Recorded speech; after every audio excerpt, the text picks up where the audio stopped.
Okay, I'm here at FEMA for a couple of reasons. First of all, I want to thank Craig Fugate, his entire team, and the incredible workers who are here at FEMA. They are having to, under less than optimal situations, still respond to Mother Nature, which doesn't stop just because the government has shut down. I want to get initially a briefing on what had happened with Hurricane Karen, became Tropical Storm Karen, and then fortunately dissipated, so we dodged a bullet there. In the meantime, we're on tornado watch here in the mid-Atlantic states because of severe weather patterns, and we've got blizzards up north. We've got some weather patterns in the middle of the country that we're still monitoring, and so I just want to say thank you to all of you for the incredible work that you're doing. I think it's important to understand that the people here at FEMA have been doing everything they can to respond to potential events. Here at FEMA, they're in touch with their state and local partners in case resources are needed. FEMA remains prepared for natural disasters year-round with supplies pre-positioned in distribution centers across the country. But their job has been made more difficult. Thanks to the folks at FEMA, we were prepared for what might have happened down in Florida. Nevertheless, the government is still shut down. Services are still interrupted.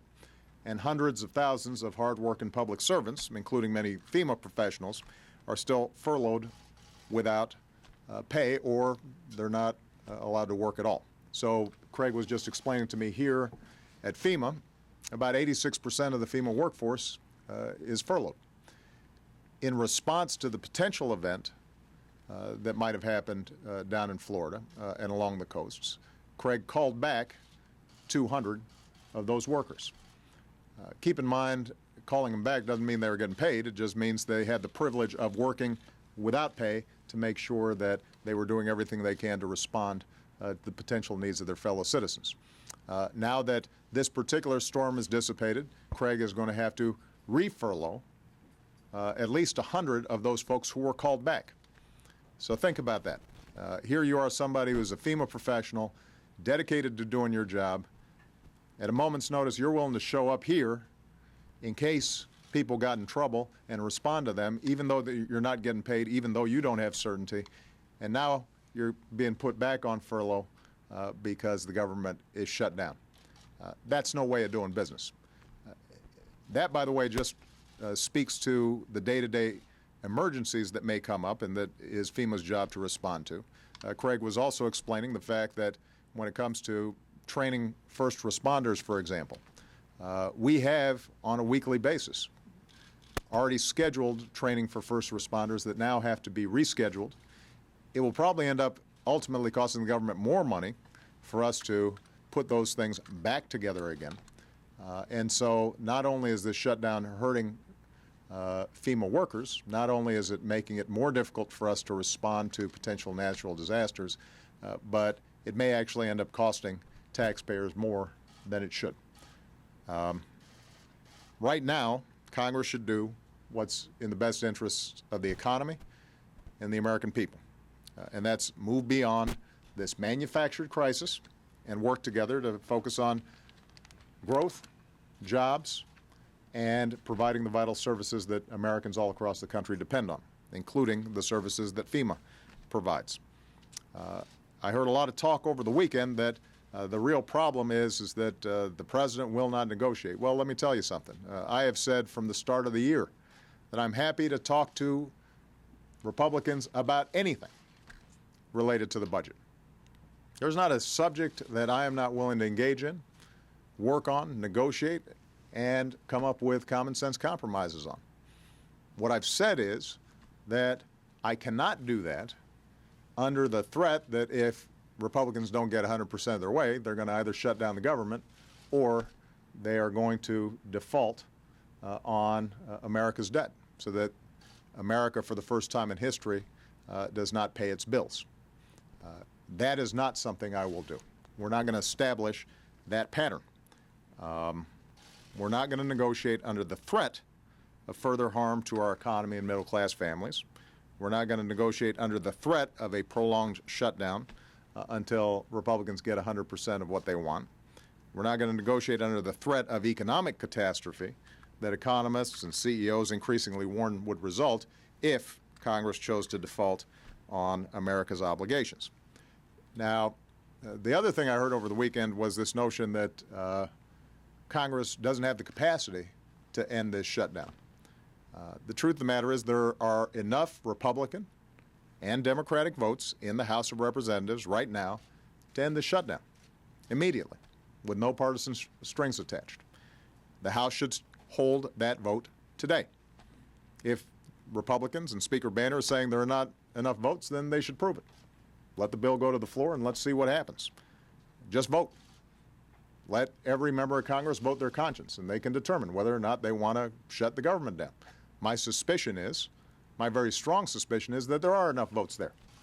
And the reason that Speaker Boehner hasn't called a vote on it is because he doesn't apparently want to see the government shutdown end at the moment, unless he's able to extract concessions that don't have anything to do with the budget. Well, I think the American people simply want government to work. And there's no reason that there has to be a shutdown in order for the kinds of negotiations Speaker Boehner says he wants to proceed. Hold a vote. Call a vote right now, and let's see what happens. The second thing Congress needs to do is to raise the debt ceiling next week so the Treasury can pay the bills that Congress has already spent. That's what most Americans do if they buy something. They buy a car, if they buy a house, if they put something on a credit card, they understand they got to pay the bills. This is something routine. It's been done more than 40 times since Ronald Reagan was president. It has never before been used in the kind of ways that the Republicans are talking about using it right now.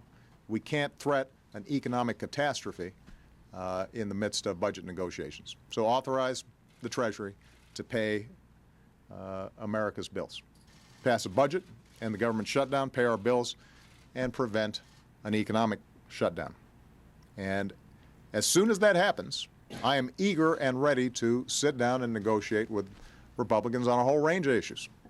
How do we create more jobs? How do we grow the economy? How do we boost manufacturing? How do we make sure our kids are getting a first-class education? All those things will be on the table. I'm happy to talk about health care. Happy to talk about energy policy. How do we deal with our long-term fiscal situation? All those things I've been eager to and anxious to talk to Republicans about for the last 7 months, and I've put out a budget that specifically lays out my vision for how we're going to grow this economy, and I expect the Republicans should do the same, and we can negotiate it. But we shouldn't hurt a whole bunch of people in order for one side to think that they're going to have a little more leverage in those negotiations. Last point I'm going to make, the bill that is being presented to end the government shutdown reflects Republican priorities. It's the Republican budget. The funding levels of this short-term funding bill, called the CR, is far lower than what Democrats think it should be. Nevertheless, Democrats are prepared to put the majority of votes on to reopen the government.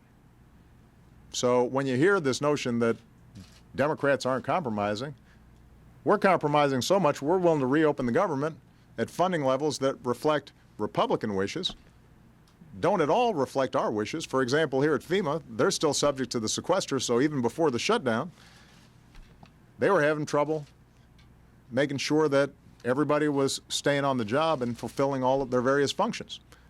We need to get that sequester lifted that's been hanging over the head of the economy and federal agencies during the course of this entire year. This short-term legislation to reopen the government doesn't even address that. That has to be done in a broader budget framework. So Democrats have said, we are willing to pass a bill that reflects the Republicans' priorities in terms of funding levels. That's a pretty significant compromise.